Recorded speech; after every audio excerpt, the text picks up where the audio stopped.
হাসরের ময়দানে সূর্য মাথার খুব কাছে চলে আসবে। সেই দিন কারা নিরাপদ থাকবে জানেন? আসসালামু আলাইকুম, বিসমিল্লাহির রহমানির রহিম।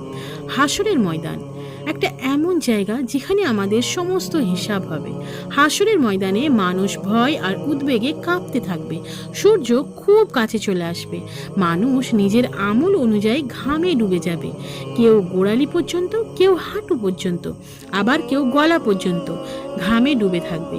সেই দিন এমন এক কঠিন সময় আসবে যখন মানুষ শুধু মুক্তি চাইবে, কিন্তু সেই ভয়ঙ্কর দিনে কিছু সৌভাগ্যবান মানুষ থাকবে যাদের আল্লাহ আর তার আরশের ছায়া স্থান দেবেন। সেদিন আর কোনো ছায়া থাকবে না। সেই ছায়া হবে সবচেয়ে বড় নিয়ামত।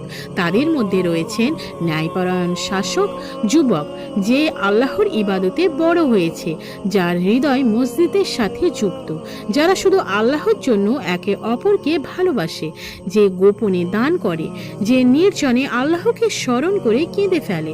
সুবহানাল্লাহ।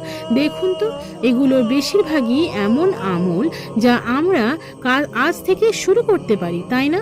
ভাবুন তো একবার, আপনি কি সেই সৌভাগ্যবানদের একজন হতে চান?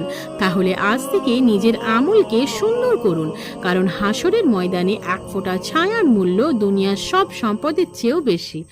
আল্লাহ যেন আমাদেরকে হাসরের ময়দানে তার আরশের ছায়া দান করেন, আমিন। আপনিও যদি সেই সৌভাগ্যবানদের একজন হতে চান তাহলে আমিন লিখে যান কমেন্টে। হাসরের ময়দান হবে অত্যন্ত কঠিন একটি দিন, কিন্তু কিছু সৌভাগ্যবান মানুষ আল্লাহর আরশের ছায়া লাভ করবেন। এই ভিডিওটিতে সেই বিষয়টি সংক্ষিপ্তভাবে আলোচনা করা হয়েছে। ভিডিওটি ভালো লাগলে লাইক, কমেন্ট ও শেয়ার করবেন। আর আমার এরকম ইসলামিক রিমাইন্ডার প্রতিনিয়ত পেতে আমার চ্যানেলটিকে এখনই সাবস্ক্রাইব করে পাশে থাকবেন। অবশ্যই আপনার মতামতটি কমেন্টে জানিয়ে যাবেন। ধন্যবাদ।